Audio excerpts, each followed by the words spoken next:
આપણું સુરત છે it is at a very crucial juncture આપણે કહીએ ને, વિશિષ્ટ સ્થાન આપણે સુરત ધરાવીએ છીએ. સામાન્ય વ્યક્તિ જ્યારે કલેક્ટર તરીકેનું નામ સાંભળે તો એમને બહુ બધા વિચારો આવે કે કલેક્ટર દિવસમાં શું કરતા હશે, એમની દિનચર્યા શું હશે.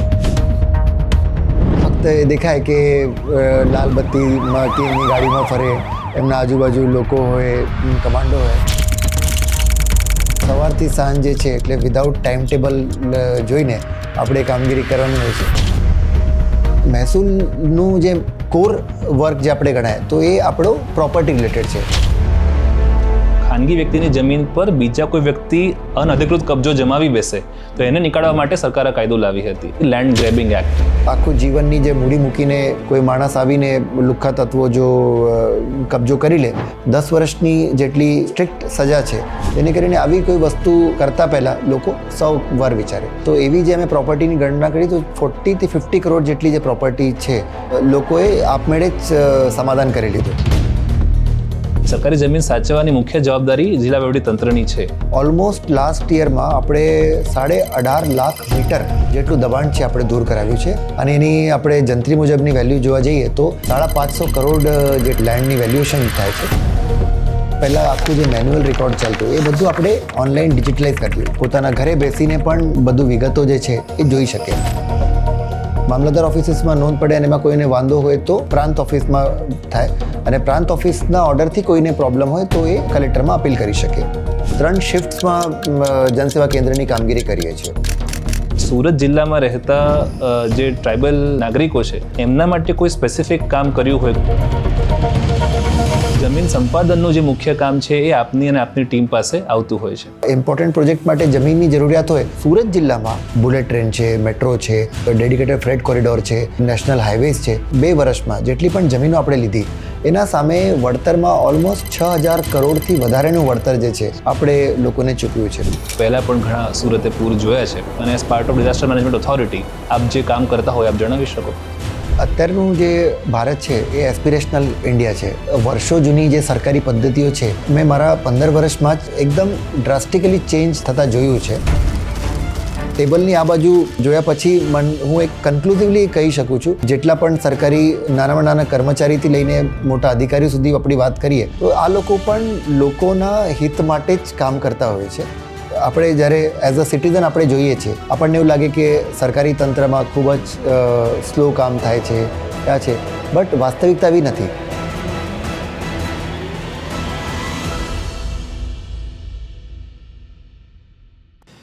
નમસ્તે, જય હિન્દ. રાજસ્વ સ્વરાજના આ પોડકાસ્ટ શ્રેણીમાં આપનું હાર્દિક સ્વાગત છે. આજના આપણા મહેમાન છે સુરત જિલ્લા કલેક્ટર ડૉક્ટર સૌરભ પારધી સાહેબ. આપણે આજના આ પોડકાસ્ટમાં સુરત અને રાજસ્વ વિભાગની વિવિધ માહિતી વિશે સાહેબ પાસે જાણકારી મેળવીશું. Sir, welcome. Thank you. Sir, સૌપ્રથમ તો એ જાણવા માંગીશ કે આપ કલેક્ટર બન્યા અત્યારે આપનો અત્યારનો હોદ્દો છે, પણ એની પાછળની જે આપની સ્ટોરી છે, આપનું અપબ્રિંગિંગ, આપનું બાળપણ, આપનું ગ્રેજ્યુએશન, એની માહિતી થોડી સર અમને આપો. બેસિકલી હું મહારાષ્ટ્રથી બિલોંગ કરું છું. ગોંદિયા કરીને એક જગ્યા છે, ગોંદિયા ડિસ્ટ્રિક્ટ નિયર નાગપુર, મહારાષ્ટ્રમાં એક છે. ત્યાંથી જે છે ત્યાંનું મારું આમ આખું બચપણ ને એક બધું થયું. ગ્રેજ્યુએશન મેં બીજે મેડિકલ કોલેજ પૂનામાંથી કર્યું. એન્ડ ત્યાં કરતાં અમારા કોલેજમાં ઘણા બધા અમારા સિનિયર્સ હતા જે સિવિલ સર્વિસીસમાં હતા, તો આમનાથી ઇન્સ્પિરેશન મળ્યું અને સમહાઉ આઈ લેન્ડેડ અપ ઇન જે બ્યુરોક્રેસીમાં, અને ગુજરાતમાં 2011માં મેં જોઈન કર્યું. એમાં અલગ અલગ હોદ્દા ઉપર ગુજરાતમાં મને કામ કરવાનો મોકો મળ્યો. એટલે ભરૂચથી સ્ટાર્ટ કર્યું, પછી જિલ્લા વિકાસ અધિકારી તરીકે છોટાઉદેપુર જે ટ્રાઇબલ એરિયા છે, બડોદા, અમદાવાદ એ જગ્યા ઉપર કામ કરવાનો મોકો મળ્યો. પછી જુનાગઢમાં હું 2018થી 21 સુધી કલેક્ટર તરીકે મેં ફરજ બજાવી, અને ત્યાં પણ આટલા લાંબા સમય આપણે રહી અને બેસિકલી કોવિડનું પણ કાર્ય હતો, તો ત્યાં પણ એક સારો એક્સપોઝર ત્યાં મળ્યો. પછી ઇન્ડસ્ટ્રીઝ બેલ્ટમાં જ્યારે કે જામનગરમાં હું 2 વર્ષ કલેક્ટર તરીકે હતો. એના પછી ટુરિઝમ વિભાગમાં એક MD તરીકે મેં ફરજ બજાવી. એક ટૂંકા સમયગાળા દરમિયાન અમે એક ફિલ્મફેર વગેરેનું પણ આયોજન કર્યું હતું. એટલે અમુક હાઇલાઇટ્સ જે હતી, અને છેલ્લા ફેબ્રુઆરી 24થી હું સુરત ખાતે કલેક્ટર તરીકે ફરજ બજાવું છું. જી સર, એક સામાન્ય વ્યક્તિ જ્યારે કલેક્ટર તરીકેનું નામ સાંભળે તો એમને બહુ બધા વિચારો આવે કે કલેક્ટર દિવસમાં શું કરતા હશે, એમની શું કામગીરી હશે, એમની દિનચર્યા શું હશે. તો સર આપ કહી શકો કલેક્ટર તરીકે તમારી શું શું જવાબદારીઓ છે? સૌથી પહેલાં તો હું ક્લિયર કરું કે જ્યારે પણ અમે એસ્પિરન્ટ્સ હોય કે જેને સિવિલ સર્વિસ કર્યું ને તો એમને હું જાઉં તો દરેક વખતે એક જ પૂછું કે તમને શું લાગે છે કે ભાઈ આઈએસ હોય કે કલેક્ટર હોય તો આ લોકો શું કામ કરતા હશે? તો કામ વિશે એટલે મારે કહેવું પડે કે મોટા ભાગના લોકોને કોઈ ખબર નથી હોતી. આ લોકોને ફક્ત એ દેખાય કે લાલ બત્તીમાં કે એની ગાડીમાં ફરે, એમના આજુબાજુ લોકો હોય, કમાન્ડો હોય. બટ બિંગ અ કલેક્ટર છે એ એનાથી ખૂબ અલગ અને વિશાળ એકે છે. એક સૌથી પહેલાં તો સૌથી મોટી રિસ્પોન્સિબિલિટીવાળી જોબ હોય અને એટલે આપણા જિલ્લામાં અમુક કોઈ પણ વસ્તુ ચાલતી હોય તો એમાં એક જવાબદારી જે છે આપણી બનતી હોય છે. કોઈ પણ નાની મોટી દુર્ઘટના હોય કે બીજી પણ કોઈ વસ્તુ હોય કે ઇવન સામાન્ય સિમ્પલ કોર્ડિનેશન પણ હોય તો એમાં કલેક્ટરનું એક જે રોલ છે, જવાબદારી જે છે એ આવતી હોય છે. કલેક્ટર આમ કહેવા ખાતર રેવન્યુ ડિપાર્ટમેન્ટ આપણે કહીએ છીએ, રાજસ્વ વિભાગ આપણે પોડકાસ્ટ પણ કરીએ છીએ. બટ એક એ પોઝિશન જે છે વર્ષોથી જે એક પોઝિશન ડિસ્ટ્રિક્ટમાં ચાલી આવી છે તો એના ભાગરૂપે કલેક્ટરની ઘણી બધી બીજી જવાબદારીઓ પણ હોય છે. એટલે એ જવાબદારીઓ આપણે એ કરીએ તો સવારથી સાંજ જે છે એટલે વિધાઉટ ટાઈમ ટેબલ જોઈને આપણે કામગીરી કરવાની હોય છે. બટ વેરી સેટિસ્ફાઈંગ કામગીરી જે છે હું એને ગણું છું. જી, સૌપ્રથમ સર મહેસૂલી વિભાગ જે છે જેના અંદર આપણું પોસ્ટિંગ અને એ રીતે થાય છે કલેક્ટર તરીકે, તો મહેસૂલી વિભાગમાં એક સામાન્ય નાગરિક માટે કઈ કઈ કામગીરી થાય છે અને એ લોકો માટે આપણે કઈ કઈ સુવિધાઓ આપીએ છીએ?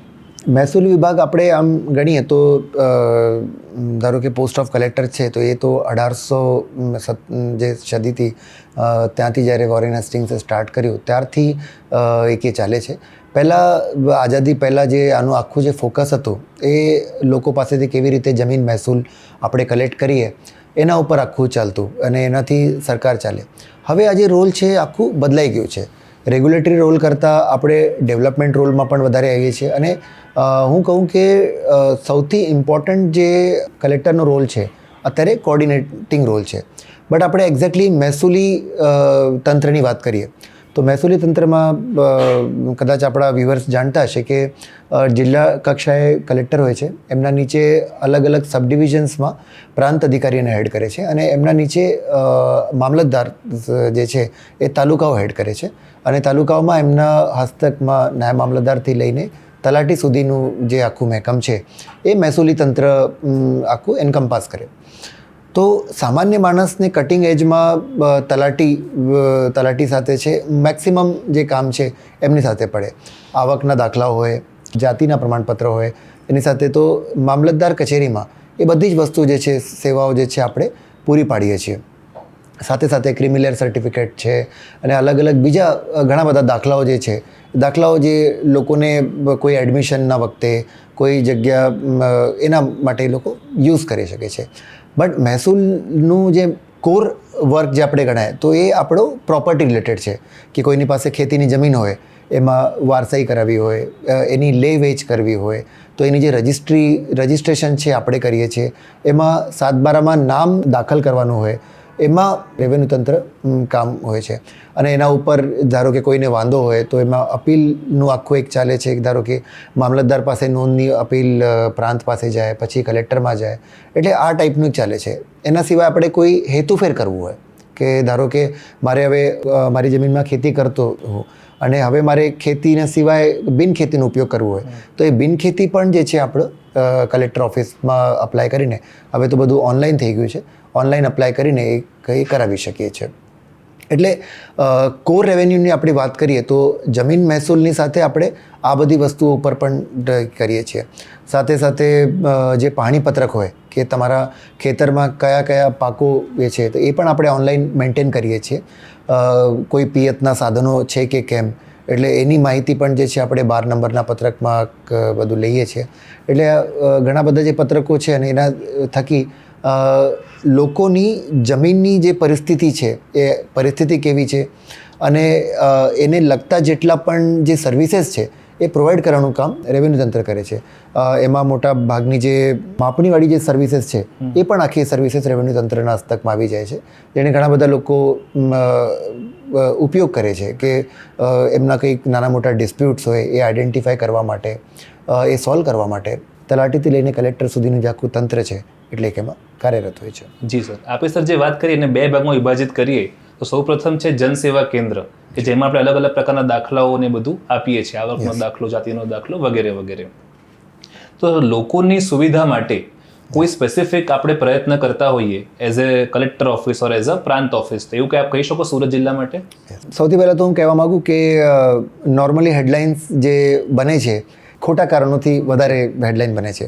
સુરતમાં તો આપણને એક એનો અનુભવ પણ છે કે લોકોને દાખલાઓ માટે દાખલાઓની લાઈન લાંબી કતારો જોવા મળે છે જાતિના દાખલા માટે. તો હું કહેવા માગું કે ઇટ ઇઝ જસ્ટ બિકોઝ કે આપણે એટલું જે લોડ છે, દર વખતે આપણે જોઈએ તો એટલા બધા દાખલાઓ છે આપણે કાઢી આપીએ છીએ.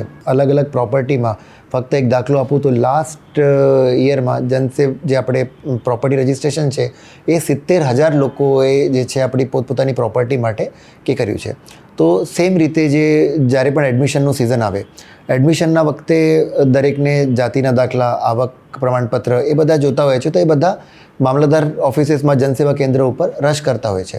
એટલે હું વ્યુઅર્સને જણાવવા માગું કે લાસ્ટ યરથી what we have done is કે જે અમારા હેવી તાલુકાઓ જેને કહેવાય કે જ્યાં સૌથી વધારે રેસિડેન્શિયલ એરિયા હોય અને ત્યાં આવકના પ્રમાણપત્ર, જાતિના પ્રમાણપત્ર માટે લોકો ઈચ્છતા હોય, તો ત્યાં આપણે 3 શિફ્ટ્સમાં જનસેવા કેન્દ્રની કામગીરી કરીએ છીએ. એટલે આપણા જે બધા જ કર્મચારીઓ છે એ સવારથી લઈને રાત સુધીમાં 3 શિફ્ટમાં આ કામ કરે છે અને વી એન્શ્યોર કે આપણે જે પણ લોકોને લાગતા દાખલાઓ હોય એ આપણે એક દિવસમાં કાઢી આપીએ છીએ. એના સિવાય અલગ અલગ સંસ્થાઓ સાથે આપણે મળીને જે સેવા સેતુનો કાર્યક્રમ યોજીએ છીએ.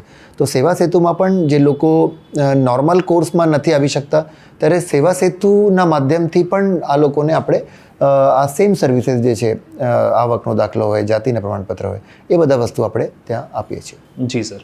સર, બીજી આપે કે જે વાત કરી કે કોઈ નોંધમાં કોઈ વ્યક્તિને વાંધો હોય તો એ અપીલ કરીને પ્રાંત સાહેબ પાસે આવે, એમની અપીલ આપની પાસે ચાલે. તો એમાં સામાન્ય રીતે એક બીજી પણ ધારણા લોકોની હોય છે કે વર્ષો સુધી એ કેસો ચાલ્યા કરે ને એમનો કોઈ નિકાલ નથી આવતો. એ બાબતે આપ થોડું કહી શકો સુરતમાં શું પરિસ્થિતિ અત્યારે છે અને એમાં શું પ્રયત્ન આપણે કરી રહ્યા છીએ? સુરતમાં સ્વાભાવિક છે કે રેવન્યુનું જે વર્ક છે, જે લેન્ડ આપણી પાસે આપ જોઈએ તો 16 તાલુકાઓ છે અને આનો વિસ્તાર આપણે જનસંખ્યાની હિસાબથી આપણે જોઈએ તો ઓલમોસ્ટ આજની સ્થિતિએ 40 લાખની આસપાસ રૂરલનો વિસ્તાર છે અને 80 lakhs to 1 crore જેટલું આપણું સિટીનો વિસ્તાર છે. એટલે સ્વાભાવિક છે કે કેસીસનો ભરાવો અને બધું એ હોવાનું છે.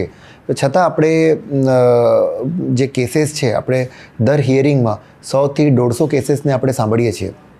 એટલે અઠવાડિયામાં આપણે ઘણા બધા કેસીસ એ કરીને અને લાસ્ટ જે આખા વર્ષ છે જ્યારથી 24-25માં આપણે ઓલમોસ્ટ 1500 જેટલા કેસીસનું જે છે આપણે નિકાલ કર્યું છે.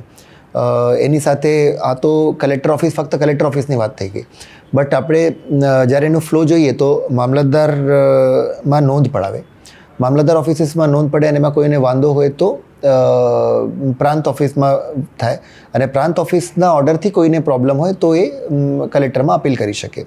તો આખી એ પ્રોસેસ દરમિયાન પ્રાંત કચેરીઓમાં પણ જે અલગ અલગ પ્રાંત કચેરી છે એમાં પણ ઓલમોસ્ટ 9,000થી ઉપરના કેસીસના છે છેલ્લા 1 વર્ષમાં આપણે નિકાલ કર્યા છે અને કલેક્ટર ઓફિસીસમાં 1500 જેટલા કેસીસનું નિકાલ કર્યું છે. એનું એક રીઝન એ પણ છે, પહેલાં આ કેસીસ જે આપ વાત કરી કે ઘણા વર્ષો લાગે છે, એટલે it is a thing of past. એટલે પહેલાં આ બધું ચાલતું, પણ હવે રેવન્યુ ડિપાર્ટમેન્ટમાં ઘણા બધા એમાં ડિજિટલાઇઝેશન આપણે કરી લીધું છે. ઈ ધારા આવ્યા પછી જે બધી જ નોંધો છે એ ઓનલાઈન થાય છે. હવે તો રજિસ્ટ્રેશનમાં પણ જ્યાં સૌથી વધારે ગડબડી થવાના ચાન્સીસ હોય, રજિસ્ટ્રેશનમાં પણ જે લોકો વેચનારા હોય કે ખરીદનારા હોય એ લોકો સબ રજિસ્ટ્રાર સામે આવીને એમની આખી એક ચેકલિસ્ટ હોય છે. ચેકલિસ્ટમાં કહે કે ભાઈ તમને બધું અવેજ મળી ગયું છે, જમીન તમારી જ છે, એમાં કોઈ ડિસ્પ્યુટ તો નથી, કોઈનો હક તો નથી. એટલે આ બધી વસ્તુ આપણે પહેલાં જ ચેક કરી લઈએ છીએ. તો ધીમે ધીમે આનું જે પ્રમાણ છે એ ઘટતું જાય છે. છતાં જે જૂના ચાલતા લિટિગેશન્સ છે એમાં આપણે દિવસ રાત્ર કામ કરીને અને સેન્સિટાઇઝ થઈને જે રેવન્યુ તંત્ર કામ કરે છે તો એના ભાગરૂપે આપણે લાસ્ટ યરમાં ઓલમોસ્ટ જે 10,000 ઉપરના કેસીસ છે એનો નિકાલ કરી શકીએ છીએ. ખૂબ સરસ સર લેન્ડ ડિસ્પ્યુટની જ વાત ચાલે છે તો બીજો એક મુદ્દો જે લોકોમાં ચર્ચાનો વિષય બને છે કે સરકારે એક નવો કાયદો લાવી હતી લેન્ડ ગ્રેબિંગ એક્ટ. એ કાયદા હેઠળ જે ખાનગી વ્યક્તિની જમીન પર બીજા કોઈ વ્યક્તિ અનઅધિકૃત કબજો જમાવી બેસે તો એને નીકાળવા માટે સરકારે કાયદો લાવી હતી. સર લેન્ડ ગ્રેબિંગ એક્ટમાં જે પ્રોવિઝન્સ છે એનો ઉપયોગ કરીને આપણે વ્યક્તિઓ કે સમાજ માટે કે જાહેર હિત માટે કોઈ વ્યવસ્થિત કોઈ મોટું સારું કામ થયું હોય એવું આપ જણાવી શકો સર? જી, લેન્ડ ગ્રેબિંગ સૌથી પહેલાં એની બેકગ્રાઉન્ડ આપું તો લેન્ડ ગ્રેબિંગ એક ખૂબ જ સારો ઇનિશિયેટિવ છે જે ગુજરાત સરકારે લીધું છે. એટલે અમે જોઈએ છીએ, અમે ઘણા બધા અમારા મિત્રો સાથે બીજા રાજ્યોમાં વાત કરીએ છીએ તો આવો કોઈ પણ કાયદો બીજા રાજ્યોમાં મારી જાણ મુજબ નથી અવેલેબલ કે જ્યાં આપણે લોકોને કે ભાઈ કોઈ પ્રાઇવેટલી કોઈ કબજો કરી લે તો એના સામે કોઈ રેમેડી અવેલેબલ હોય. આપણા ત્યાં એટલે બીજા રાજ્યોમાં આવા દરેક કિસ્સાઓ માટે આપણે સિવિલ કોર્ટ કે ક્રિમિનલ કેસીસનો સહારો લેવો પડે છે અને ઇટ ટેક્સ ટાઈમ કે એમાં ઘણું ટાઈમ નીકળી જાય છે. પણ જે ગુજરાત ગવર્મેન્ટે જે સારો કાયદો લઈ આવ્યો છે લેન્ડ ગ્રેબિંગ એક્ટ, એમાં એક કમિટી હોય છે. કમિટીમાં કલેક્ટરના અધ્યક્ષસ્થાને જે કમિટી હોય એમાં પોલીસ તરફથી આઈધર તો કમિશનર ઓફ પોલીસ કે એસપી પોલીસ, મ્યુનિસિપલ કમિશનર, જિલ્લા વિકાસ અધિકારી અને જે લોકલ બોડીઝના જે ઓફિસર્સ છે એમની એક આખી કમિટી હોય છે. કમિટી દરેક કેસનું હિયરિંગ પણ કરે કે જ્યાં આપણને એવું લાગે કે હિયરિંગ કરવાની જરૂર છે તો લોકો પાસેથી ફેક્ટ્સ મંગાવે કે ભાઈ આપ ક્લેમ કરો છો કે તમારી જમીનમાં આપ વ્યક્તિએ તમારું ખાનગી જમીનમાં કબજો કરી લીધું છે તો તમારી પાસે શું એના પુરાવાઓ છે. જે વ્યક્તિએ કબજો કર્યું છે એવી એલિગેશન હોય એમને પણ આપણે પૂછીએ કે તમારું શું કહેવાનું છે અને કમિટી બેસીને ડિસાઇડ કરે કે ભાઈ હા એવું લાગે છે કે એમને ખોટી રીતે એમના જમીન ઉપર કબજા કર્યું છે. તો મોટાભાગના કેસીસમાં તો એવું પણ બને કે ધારો કમિટી સમક્ષ આવે ત્યારે સામેવાળો વ્યક્તિ પોતાની રીતે જ પણ કબજો પણ ખાલી કરી દે છે અને જ્યાં એવું નથી બનતું તો આપણે લેન્ડ ગ્રેબિંગ હેઠળ કેસ દાખલ કરીએ છીએ અને કેસમાં પણ ગુજરાત ગવર્મેન્ટે એટલી સારી જોગવાઈ કરી છે કે 10 વર્ષની જેટલી સ્ટ્રિક્ટ સજા છે જેને કરીને આવી કોઈ વસ્તુ કરતાં પહેલાં લોકો 100 વાર વિચારે. કોઈ પોતાનું આખું જીવનની જે મૂડી મૂકીને આવી વસ્તુ કરતો હોય અને કોઈ માણસ આવીને લુખ્ખા તત્વો જો કબજો કરી લે તો આનાથી જે કબજો અપાવવા માટે કે એનું નિજાત દિલાવવા માટેની જે સારી એક મિકેનિઝમ છે એ ગુજરાત ગવર્મેન્ટ ડિસાઇડ કર્યું છે. જી સર, સુરત જિલ્લામાં સર લેન્ડ ગ્રેબિંગ માટે કોઈ સ્પેસિફિક કામ થયું હોય તો આપ જણાવી શકો? સુરતમાં સિટી એરિયા છે અને ઘણી બધી હાઈ વેલ્યુ પ્રોપર્ટીઝ પણ છે. તો એમાં આપણે વાત કરીએ તો ઓલમોસ્ટ લાસ્ટ યરમાં અમે લોકો 550 જેટલા કેસીસનો નિકાલ કર્યું છે અને આમાંથી ઘણા બધા કેસીસ તો એવા છે કે જ્યારે અપ્લાય થાય તો જ લોકો સામેથી કબજો છોડી દે છે. તો એવી જે અમે પ્રોપર્ટીની ગણના કરી તો 40 થી 50 કરોડ જેટલી જે પ્રોપર્ટી છે એટલે એ લોકોએ આપમેળે જ સમાધાન કરી લીધું. એટલે એ પણ લેન્ડ ગ્રેબિંગ એક્ટની એક સિદ્ધિ જ ગણાય. અને બાકીના કેસીસમાં અરાઉન્ડ 70 કરોડની આસપાસની જે જમીન છે અમે લેન્ડ ગ્રેબિંગમાં એમાં કેસીસ દાખલ કર્યા છે. સર, ગુજરાત સરકારની એક બીજી પહેલ હતી કે સ્વાગત કરીને એમણે એક પોર્ટલ લોન્ચ કર્યું હતું જેમાં કોઈ પણ અરજદારને કોઈ પણ વિભાગથી કોઈ પ્રશ્ન હોય તો એ પ્રશ્ન એ તાલુકા કક્ષાએ, જિલ્લા કક્ષાએ અને રાજ્ય કક્ષાએ રજૂઆત એ કરી શકે. તાલુકા કક્ષાએ મામલતદાર સાહેબ કે પ્રાંત સાહેબની રજૂઆત સાંભળે, જિલ્લા કક્ષાએ આપ સાહેબ સાંભળો અને ઉપર સીએમ સાહેબ સાંભળે. તો સર એ સ્વાગતમાં જે કામ થયું હોય સુરતમાં અને ઓવરઓલ એ આપ જણાવી શકો? સ્વાગત જે છે આનું આપણે ફૂલ ફોર્મ પણ જાણીએ કે સ્ટેટ વાઇડ અટેન્શન ઓન ગ્રીવિયન્સીસ જે છે જેમાં through the use of technology, એટલે ટેકનોલોજીનો યુઝ કરીને આપણે કેવી રીતે ગ્રીવિયન્સીસ સોલ્વ કરી શકીએ આના માટેની એક પહેલ આપણા માનનીય વડાપ્રધાન જ્યારે સીએમ હતા ત્યારે એમને સ્ટાર્ટ કર્યું હતું અને એક ખૂબ જે સારી પહેલ છે. આપણા ત્યાં પણ ઓલમોસ્ટ લાસ્ટ યરની વાત કરીએ તો ઓલમોસ્ટ તાલુકા સ્વાગત જિલ્લા સ્વાગત આમ મળીને ટોટલ આપણે ઓલમોસ્ટ 1100 જેટલા કેસીસ છે એનું નિરાકરણ કર્યું છે.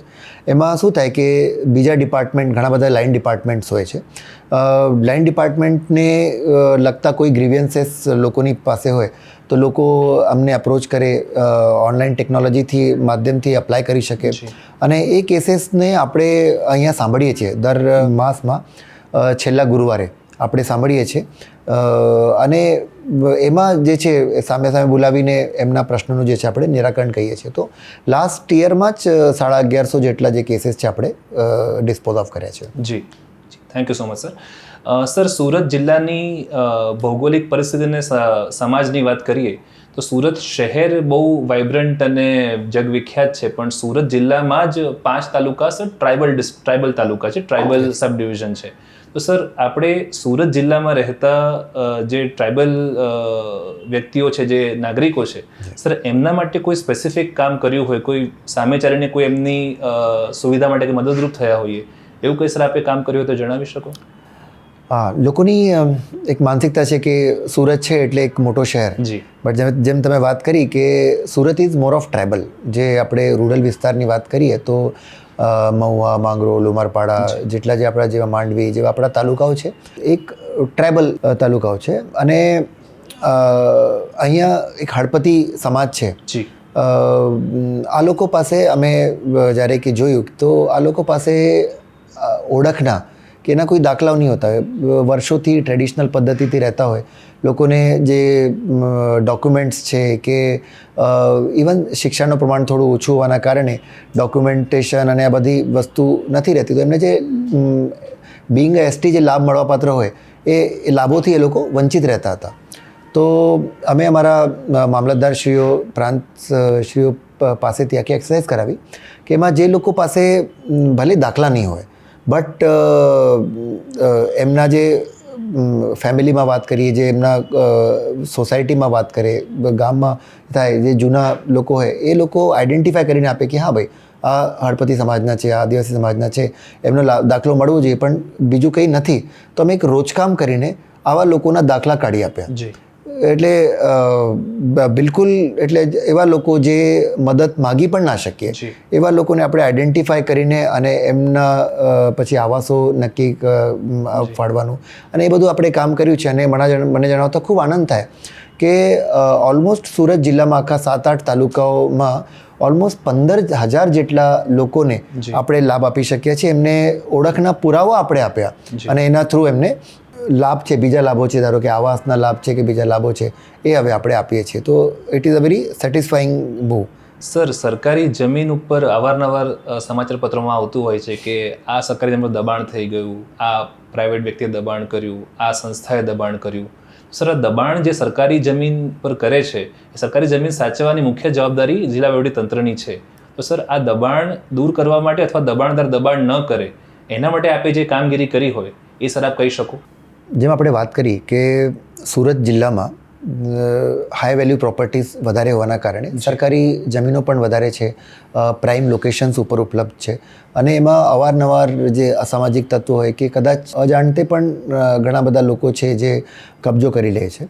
બટ વેરી ટ્રુલી જિલ્લા વહીવટીતંત્ર આના માટે ખૂબ જ સજાગ છે અને લાસ્ટ યરથી આપણે એક ઝુંબેશ કરી હતી કે આમ આપણા બધા જ સિટી એરિયામાં જ્યાં પણ એફપી લાગુ પડે છે, ફાઇનલ પ્લોટ જેને કહેવાય છે, ટાઉન પ્લાનિંગ સ્કીમમાં, તો એવા બધા જ સરકારી પ્લોટ્સ છે આપણે આઈડેન્ટિફાય કર્યા અને જ્યાં જ્યાં દબાણ હતો ત્યાં આપણે ડેડિકેટેડ ટીમ બનાવીને અમુક જગ્યાઓ ઉપર પોલીસ સાથ રાખીને આપણે બધા દબાણ દૂર કરાવ્યા. અને તમને જાણીને આનંદ થશે કે ઓલમોસ્ટ લાસ્ટ યરમાં આપણે 18.5 લાખ મીટર જેટલું દબાણ છે આપણે દૂર કરાવ્યું છે અને એની આપણે જંત્રી મુજબની વેલ્યુ જોવા જઈએ તો 550 કરોડ જેટલું જે લેન્ડની વેલ્યુએશન થાય છે અને એ આપણે કરાવી છે. અને એના પછી દબાણ ફરીથી ના થાય એના માટે આની જે આખી ફેન્સિંગ છે, તાર ફેન્સિંગની પ્રક્રિયા જે છે આપણે કરીએ છીએ. અને એટલું જ નહીં, એક ઇન્ડિવિજ્યુઅલ સર્વે નંબર છે આપણે એક નાયબ મામલતદારશ્રીઓને અલોટ કરી દીધું છે જેને કરીને એનું ધ્યાન રાખવાનું, એમાં ઉપર દબાણ ના થાય. એટલે એ આપણે લેન્ડ ટેગિંગ જે છે એ આપણે કર્યું છે જેને કરીને આગળ જઈને દબાણ ના થાય અને કોઈ પણ સારા સામાજિક કાર્યો માટે કે બીજી જ્યારે લેન્ડની માગણી આવે ત્યારે આપણે આ લેન્ડમાંથી જે લેન્ડ છે અલોટ કરી શકીએ. જી સર, દેશના વિકાસમાં સુરતનું પણ ઘણું મોટું કોન્ટ્રીબ્યુશન અત્યારે છે અને જે ફ્લેગશિપ પ્રોજેક્ટ્સ અત્યારે છે એમાં સુરત લગભગ દરેક ફ્લેગશિપ પ્રોજેક્ટમાં એનો એક ભાગ છે. મેટ્રો હોય, એ બુલેટ ટ્રેન હોય, ડેડિકેટેડ ફ્રેટ કોરિડોર હોય કે પછી અન્ય કોઈ આવું જાહેર હિતનો પ્રશ્ન હોય. તો સર, એવા કિસ્સામાં જમીન સંપાદનનું જે મુખ્ય કામ છે એ આપની અને આપની ટીમ પાસે આવતું હોય છે. તો સર, એવા પ્રક્રિયામાં આપ કઈ રીતે કામ કરો છો અને એમાં જે પણ જમીન માલિકો છે એને કઈ રીતે સારું વળતર મળે એ માટે શું પ્રયત્ન કરો છો એ મારે જાણવું છે. જી, આપણું સુરત છે it is at a very crucial juncture. આપણે કહીએ ને કે અમદાવાદથી મુંબઈ જઈએ ત્યારે એક છે, મુંબઈથી દિલ્હી આપણે જઈએ તો એક વિશિષ્ટ સ્થાન આપણે સુરત ધરાવીએ છીએ. પ્લસ ઇન્ડસ્ટ્રીઝનો અહીંયા હબ છે. તો એના પણ જે ટ્રાન્સપોર્ટેશન છે એના માટે સરકારની ઘણી બધી જે ટ્રાન્સપોર્ટેશન લોજિસ્ટિક્સની જે સ્કીમ્સ છે એ અહીંથી પાસ થાય છે. ધારો કે ડેડિકેટેડ ફ્રેટ કોરિડોર છે, મેટ્રોનું એક છે, બુલેટ ટ્રેનનું જે દેશનું સૌથી પહેલી બુલેટ ટ્રેન જે આપણે સ્ટાર્ટ કરવાની છે. તો આ બધા કેન્દ્ર બિંદુમાં આપણે કહીએ તો સુરત છે. જી. અને આવા પ્રોજેક્ટ પાર પાડવા માટે જાહેરની વાત છે કે આપણે લેન્ડની જરૂરિયાત પડે. તો લેન્ડની આપણે જે સંપાદન છે એ અલગ અલગ કાયદાઓ હેઠળ આપણે સંપાદન કરીએ છીએ. લોકો પાસેથી આપણે આ પ્રોજેક્ટ પૂરા પાડવા માટે જે કમ્પલસરી જેટલી લેન્ડ લેવી પડે છે એટલી લેન્ડ આપણે એમની પાસેથી લઈએ છીએ. પણ at the same time we ensure કે જેટલી લેન્ડ એમને મળે છે તો એ મુજબનું વળતર પણ એમને મળે, જેને કરીને એ લોકો જે આર્થિક ઉપાર્જન માટે બીજી કોઈ વ્યવસ્થા પોતાના માટે કરી શકે. સુરત જિલ્લામાં જે અમે 3-4 પ્રોજેક્ટ કીધું કે બુલેટ ટ્રેન છે, મેટ્રો છે, ડેડિકેટેડ ફ્રેટ કોરિડોર છે, અલગ અલગ નેશનલ હાઈવેઝ છે, એના માટે લાસ્ટ 2 વર્ષમાં જેટલી પણ જમીનો આપણે લીધી એના સામે વળતરમાં ઓલમોસ્ટ 6,000 કરોડથી વધારેનું વળતર જે છે આપણે લોકોને ચૂકવ્યું છે. તો રાજ્ય સરકાર એનું ધ્યાન રાખે કે આવા ઇમ્પોર્ટન્ટ પ્રોજેક્ટ માટે જમીનની જરૂરિયાત હોય તો એ તો આપણે કમ્પલસરી લેવીએ છીએ, but at the same time લોકોને એની તકલીફ ના પડે અને એમને એમનું ઉચિત વળતર મળી રહે અને સમયસર મળી રહે એના માટેનું આપણે જે છે આખું કાર્ય કરીએ છીએ. જી સર, હિસ્ટોરિકલી જોઈએ તો સુરત છે વારંવાર કોઈને કોઈ કુદરતી આફત સુરત પર આવતી રહી છે. 2006માં છેલ્લે પૂર આવ્યું હતું, એની પહેલાં પણ ઘણા સુરતે પૂર જોયા છે. અને ખાલી પૂર જ નહીં, અન્ય પણ અતિવૃષ્ટિના પ્રશ્ન બને, કોઈ ઇન્ડસ્ટ્રીયલ ડિઝાસ્ટરનો પ્રશ્ન બને. તો એના માટે આપણે પણ ડિઝાસ્ટર મેનેજમેન્ટમાં પણ કલેક્ટર સુરત વતી આપ ઘણું કામ કરતા હશો. તો as DM or as district collector અને as part of disaster management authority આપ જે કામ કરતા હોય આપ જણાવી શકો please. As a district collector revenue અમારું કોર વર્ક હોય છે, બટ એની સાથે જે બીજો સૌથી ઇમ્પોર્ટન્ટ જે આપણે કહીએ છીએ ઇમ્પોર્ટન્ટ અને ઇમરજન્સીવાળું જે વર્ક હોય છે એ હોય છે ડિઝાસ્ટર મેનેજમેન્ટનું. ડિઝાસ્ટર મેનેજમેન્ટમાં જે ડિસ્ટ્રિક્ટ ઇમરજન્સી ઓપરેશન સેન્ટર હોય છે એટલે એના હેડ તરીકે હું કામ કરું છું. આપણે સ્ટેટ ઇલેક્શન જે સ્ટેટ ઇમરજન્સી ઓપરેશન સેન્ટર છે એમના માર્ગદર્શન હેઠળ આપણે જે અહીંયા જે કામ કરીએ છીએ, જે ઇમિજિએટ ડિઝાસ્ટરનું જે રિસ્પોન્સ છે એ આપણે મેનેજ કરીએ છીએ. એમાં રિસ્પોન્સ હોય, પછી રિહેબિલિટેશન હોય અને મિટિગેશન હોય. આ 3 સ્ટેજીસમાં આપણે ડિઝાસ્ટર મેનેજમેન્ટનું કામ કરીએ છીએ. જ્યારે પૂર આવી જાય કે કોઈ ભૂકંપના આંચકાઓ છે કે છે તો લોકોને સૌથી પહેલાં તો સેફલી એમનું ઇવેક્યુએશન થાય, પછી એમને કોઈ સારી સેફ જગ્યાઓ ખસેડીએ, એમના માટેની જે બીજી વ્યવસ્થાઓ કરીએ. ડિસીઝને લગતી કોઈક સમસ્યાઓ હોય કે એમના ઘર વખરીની સહાય વગેરે આપવાની સમસ્યા હોય છે એ બધું આપણે ટેકલ કરીએ છીએ. અને એના પછી લોંગ ટર્મમાં આપણે કેવી રીતે આ બધી વસ્તુઓ ના થાય એના માટે પ્રયત્ન કરીએ છીએ. એનો એક દાખલો આપું તો રિસેન્ટલી જ આપણે સુરતમાં ખાડીપુરનો સામનો પડ્યું છે કે 4-5 કલાકમાં જ 10 ઇંચ વરસાદ થઈ જાય અને દરેક જગ્યા ઉપર પાણી ભરાઈ જાય. તો એના માટે આપણે જે તાત્કાલિક વ્યવસ્થા કરવાની હતી, લોકોને નીચાણવાળા વિસ્તારથી ખસેડીને એમને સેફ જગ્યા લઈ આવ્યા, એમના પાણી ખાણીપીણીની વ્યવસ્થા કરી, આ લોકોને જે મળવાપાત્ર સહાય હતી આપણે સહાય ચૂકવી, એ તો આપણે કર્યું જ. પણ એની સાથે જ આ પૂર નેક્સ્ટ યર આપણે કેમ ટાળી શકીએ અને એ ના થાય એના માટે પણ આપણે લાંબા ગાળાનું જે ખાડીપુર નિવારણ સમિતિ એક બનાવી છે અને એમાં આપણે જે ખાડીની ડ્રેજિંગ છે એની વ્યવસ્થા આપણે અત્યારે કરીએ છીએ. જે બોટલનેક્સ આવે છે એ દૂર કરવાનું જે છે કરીએ છીએ. અને પ્લસ જે સ્પેશિયલાઇઝ એજન્સી છે, ધારો કે વાપકોસ છે, એમને આપણે કામ પણ સોંપ્યું છે કે એ લોકો સર્વે કરે અને ટૂંકા ગાળામાં અને લાંબા ગાળામાં કયા મેઝર્સ આપણે લઈએ તો આ વસ્તુ આપણે ફરીથી એનો સામનો ના કરવા પડે. તો એટલે આ ટાઈપનું જે શોર્ટ ટર્મના એફર્ટ્સ છે, લોંગ ટર્મના એફર્ટ્સ છે, એ આપણે એક ડિઝાસ્ટર મેનેજમેન્ટના ભાગરૂપે આપણે કરીએ છીએ. જી સર, રેવન્યુ વિભાગે છેલ્લા વર્ષોમાં ઘણા બધા એવા ઇનિશિયેટિવ લીધા છે કે જેનાથી એ વિભાગ જે છે એ લોક ઉપયોગી કામ કરી શકે, લોકોને તકલીફ ઓછી પડે અને જે તકલીફો પડતી હતી એને કેમની સુધારી શકીએ, કેમને એમાં ઘટાડો કરી શકીએ.